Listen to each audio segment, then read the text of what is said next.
Really like Onyx composition here. Not only do they have a lot of damage, burst, pick off, and also team fight, but they also have range with the Beatrix coming into the fray. Rebellion now, they have the range, they have the engage, but what they need now is someone to peel. Not just the glue, not gonna be enough. You need someone else to literally just play for the Sicilian and the Yves. I think the perfect fit would be someone like a Lapu Lapu.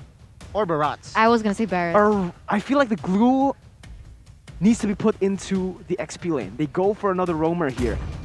Something like the Lolita, perhaps, just to fend off from these members, or the Estes. Yeah, cover. I mean, I can't believe I don't remember that Estes was in the hero pool, but yeah, Estes works. Estes works really well. I agree. Adding sustainability and kiting potential here from side of Rebellion with a semi-pick off with that Hayabusa. Could they withstand though? I don't know. Estes meeting Veil? Yeah. Like Estes, when playing with an Estes, you want the holy healing to make them group. I mean, the blessing of the moon goddess for them to group. And if they're grouping into one space, Heal through the burst. That's exactly what Veil wants. I mean, Veil isn't gonna have free roam technically because he is up against the glue. Glue is always going to be in his face. Yeah. So he won't have the time, I feel like, or the space to do those kind of plays. True. But man, all right, quick predictions. Goni, let's start with you. Rebellion, Onic, based on the draft. Gotta be honest with you, composition-wise, I chose Rebellion. You choose Rebellion. Eterna. Rebellion. 2 Rebellions. I'll stay and join you guys. Welcome, ladies and gentlemen, to the game here. Second game of the match, Onic match point. Will they be able to close out the series in a clean sweep? Or perhaps Rebellion will show their fangs here and take it to game number 3. This is everything on the lines, the marbles on the line. Will Sans and Keyboy be able to use this meta that they've crafted in scrims? Yeah, that is definitely the question here, Miracle. With the composition that they're bringing to the table, they do want to try and look for team fights, but with the Estes last pick, I don't exactly know what their winning conditions are, because Veil is good in a team fight type of strat, but for pickoffs, I don't know how fair he can use his ability to immobilize the members of Rebellion Zion. But with the Rebellion Zion composition now, they do have a really large high ground as well. So this is going to be interesting when it comes down to the team fights as well as the skirmishes. Yeah, Keyboy already taken very, very low right there. Rebellion will be able to win in the mid side. Yeah, well, looking at the composition here, Estes needs the timing. The timing for this Estes needs to be critical because he needs to heal up an assassin and 2 mages here, guys. So somehow the timing needs to be there, so we will have to see here again. Val already babysitting, occupying the gold lane. Yeah, this is what Estes is supposed to do. Honestly, we've seen it from Venus in MPL PH, and this is what Val wants to do as well.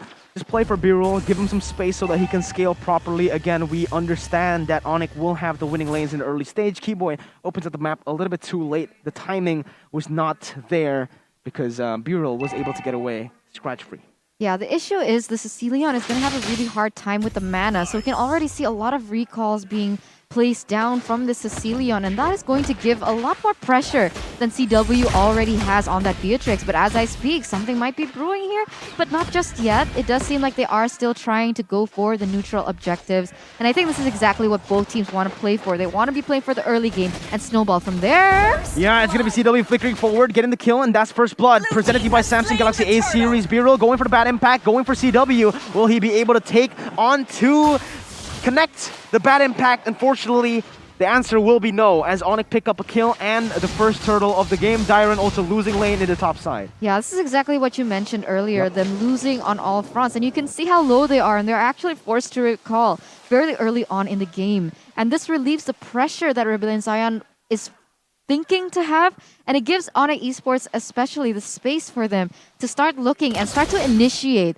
the rotations that they initially had struggle with in the first game. Yeah, I agree with you. Right now, though, the tempo is quite slow. Top side here, Khalid, boots on Khalid. With that execute, has that kill pressure. We have to see here, will it be effective or not? For now, though, ooh, Keyboy, miss that flicker. Jet Kundo, we will have to see here, an engage. Yeah, Suelo trying to run away right now, but he's going to get caught out. That's a collapse. 4 people for 1 kill in that top side. I can hear him screaming there.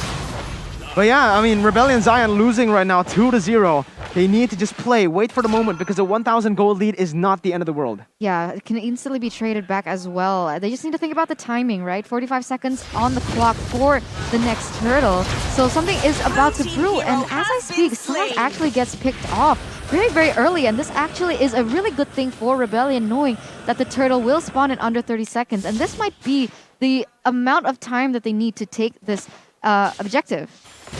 Absolutely. This is the thing that they need to do right now. Again, Boots, he might just be taken down right now. Swalo goes in for the damage with the real world manipulation. Boots able to sustain off of that, and that is still just Onic Esports with the lead. 2-1. Not another death on that top side. Boots still surviving, but this is good. Rebellion Zion, what they need to do is wait for their power spikes to hit. Once Yves gets that item power spike, once this Hayabusa and the Sicilian does that as well, it's going to be really hard for Onic to respond. Yeah, I gotta agree with you. I mean, both junglers up until now has a good farm pattern.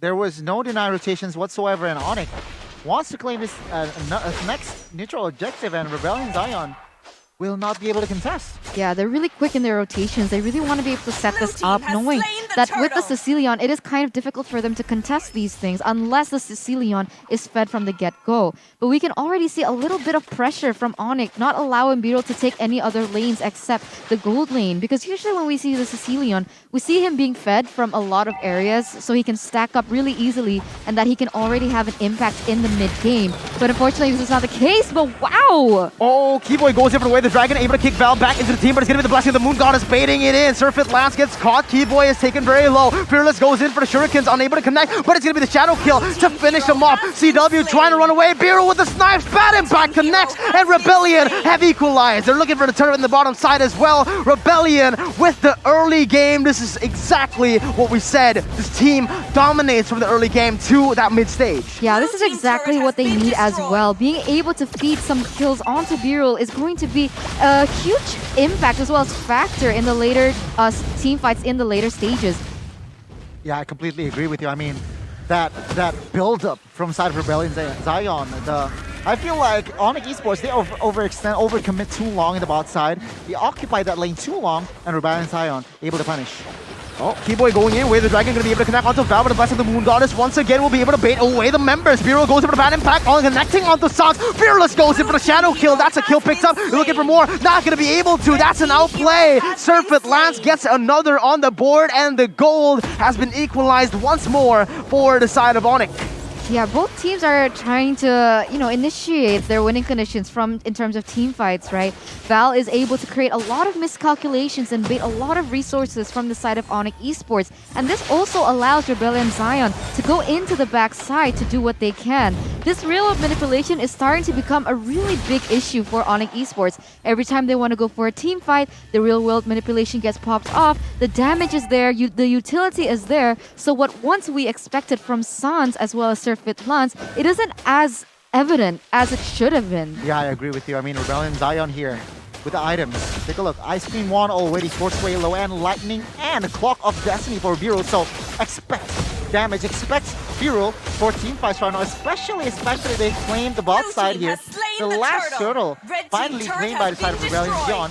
We'll have to see here, because I want to see Rebellion Zion be more proactive on this map to claim their control, and Onic Esports, they are in big trouble if they stay passive. There's gotta be a way for Onic Esports to be able to, bait the blessing of the Moon Goddess somehow. Because when I look at the composition from Onic Esports, there are actually a really good amount of combos that they can actually do. Sans with his ultimate, we have Boots as well. Like, this could actually ultimately be a really good amount of burst for Onic Esports. But the problem is, every time they want to go for that, there's always Estes to create the miscalculations, like I mentioned earlier. There's got to be some way that they can actually, zone Estes away or bait him somehow. Because it's going to be very difficult for Onic Esports to win team fights like this. Oh, real world inflation going to be used. Sans going to be chained up. Sanguine Claws is out to connect. Val gets taken down. Boots will be able to pick up that kill, but not for long. Oh, not! Sandstorm will not be able to get him out of there. Swalo gets kicked back to the team. Surfeit Lance picks up the kill. Dyren with a split, tries to run away. Flicker, burn CW with the snipes, not able to connect. Rebellion still gets out, but Onic with the pace, with the tide turning to their side. Exactly. This is what they need, right? This is what I mentioned earlier. Estes needs to go down first. And now, with Onic Esports in that previous team fight with Estes gone, they were actually able to pick off Suelo as well. So if they were actually a unit, I feel like they could have won that team fight. Well, taking a look at the player head-to-head here, CWN as well as B-Roll. Both players seem to have 2 categories on their hands. So on paper still, it is quite fair. But it is still early in the season. We'll have to see here. But let's take a look at the map here. Oh, the combination did not connect. So, Onic Esports here. They are ahead economy-wise. But I feel like Rebellion Xeon has more control. Map control. Yeah, Vale once again, guys. Vale has a lot of impact and damage if he's able to land his skills. The issue is with the Vale, as well as the Gord like we saw yesterday, these mages, they need the proper setup. He's not as independent as, let's say, the Lilia or the Kagura or even the Cecilion who has a Sanguine Claws. The issue is they really need a proper setup from his team, and the only viable amount of crowd control that they have from the side of Onic Esports is the Way of Dragon from Keyboy, who only lands onto one person, as well as, okay, the Raging Sandstorm coming in from Boots. But if we took a look at the impact, the character of Boots, he doesn't go in for the initiate usually. He comes in at the back being able to flank and change a team fight, but something might be brewing now. Oh my god, Dyron gets a huge engage, but he's gonna be traded back. Boy goes even away the Dragon Flicker combo with the Blessing of the Moon Goddess. Will be able to buy a little bit more time. Going for the miscalculations once again. Sans goes in. Fearless will be able to dodge away from these abilities. A 2 for 2 in the end. The gold laner and the XP laner traded for a gold laner and a roamer. Onic still favoring getting the favorable trade. I gotta agree with her. And right now, though, Rebellion with the initiation on this Lord. If Onic Esports is late to respond, this might be a disaster for them. But there you go, Circuit Lance coming in time. Yeah, Surfeit Lance using all of his abilities to get in and get out. Suelo needs to be careful. Boots goes in for Raging Sandstorm. Flicker to avoid that ability. But the taunting as well coming in from Suelo. The confidence, you can see it build from the side of Rebellion Zion. Yeah, 100%. The confidence is there because they've actually proven themselves. And like we mentioned earlier, they do draft really well. So it's starting to show as well in the team fights. Like Onic Esports, they want to go for a particular game plan. But Rebellion Zion, with the last Estes pick, is just a huge amount of impact for them. And now, whoever takes this Lord, it's going to come down to whoever wins the team fight, right? And like I mentioned, the Estes in the team fight is just going to hinder as well as disable Onic Esports from taking it. Also, understanding that they do have a glue on their team as well. I gotta agree with you, and take a look at the items here. Divine Glaive already collected by B-Roll, and respecting the damage, building that Dreadnought armor. So B-Roll, it is not enough to rely on Val's healing. He builds his own Dreadnought armor, so a very, very wise decision making here. We will see how it will pan out, because of course, it will nullify the damage from Boots, Beatrice, and as well as Surfeit Lance. We'll have to see it because the Lord has been poked by the side of Rebellion Zion. Let's see if CW can do another miracle here, stealing away the Lord this time around. It's not going to be it. Dyron gets picked off right before the Lord even gets taken down. Real world inflation going to be used. Surfeit Lance in the midst of it all, not going to be able to take the Lord down. It's not going to be Cecilion picking it up, but the team fight will go to the hands of Onic. CW flickering in, Suelo trying to run. The sniper not connecting, and that is Onic with the pace once more. Yeah, Onic understands really well what their winning conditions are. As long as they take out these important team members from the side of Rebellion Zion, they will be able to win this quite easily. But because Rebellion Zion has actually taken the Lord for themselves, but what? I might be wrong. They might just want to end it. No chance that they end it right now, because again, the Lord has spawned. There is going to be huge minions coming in for the next few waves, and Rebellion Zion only had a few seconds left for that death timer for them to respawn. Yeah. For now, I mean, Rebellion Zion, even though they got the Lord, but they cannot find pressure because they got wiped practically in that last team fight. Right now, it's a reset. Take a look at the economy here. 4K already on the difference for the side of Onic Esports. We will see how will they capitalize on it. Yeah, we can already see some zoning going on, but wait a minute, something might be brewing. This is a huge play from Rebellion. Huge. Fearless jumps in. Shadow Kill gets Surfeit Lance and CW low. Dyron now trying to do what he can. Split going to be used with the healing as well. Boots gets chunked to half HP with B-Rules and Suelo's abilities. Purple buff is going to be the target right now. It seems like it is going to be uncontested. They are playing the waves really, really well. They have the Lord waves, and it's a turn again.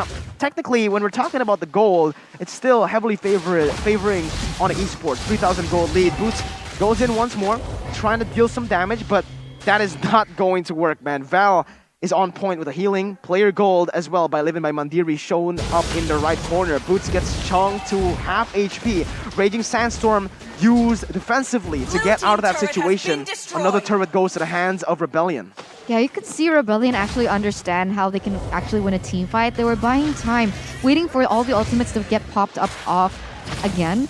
So many resources were spent in that previous siege, and they're actually buying time to be able to wait for these to happen. And now with all full resources up, the question is, will they go for it right now, knowing that Onic Esports might be falling behind when it comes to team fights? I gotta agree with you. I mean, will they be able to pull the trigger is the question. Again, right, Rebellion Zion now, for the last 2 minutes, they have the map control. They have the minions cleared, and they have more space. Even though the turrets taken down is quite even, but Onic Esports, they are struggling because remember, B-roll on that Sicilian already having a lot of stacks. And to add to that, the items from Sicilian, Onic Esports needs to find a way to shut him down, if not to find a way to take down Swalo, perhaps, the efficient, the more, vulnerable target. 3,000 gold lead, but it seems like Rebellion are the ones controlling the map at this point, right? They have the mid lane pressure, they have this Hayabusa who's constantly being a threat in the side waves, pushing it in, split pushing, and also the top side. So literally, when we're talking about the waves and the map pressure, it's all in the hands of Rebellion Zion. They're the ones proactively moving throughout the map.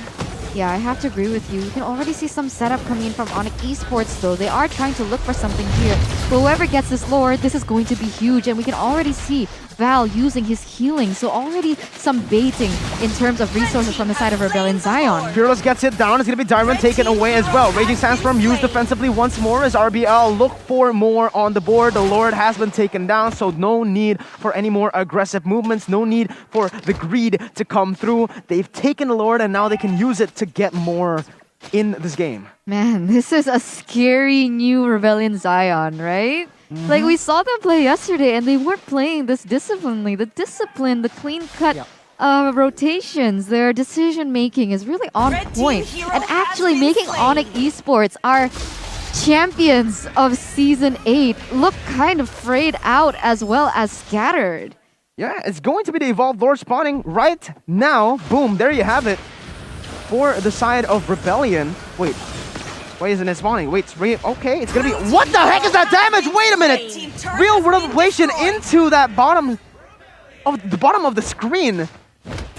What's going on here? That was insane amounts of damage. Holy. And again, Rebellion Zion here, showing their qualities to defend. Off camera, I believe Fearless got caught by Sounds. But again, it's a reset. On Esports with a quite comfortable lead on economy, but could not find their footing in map.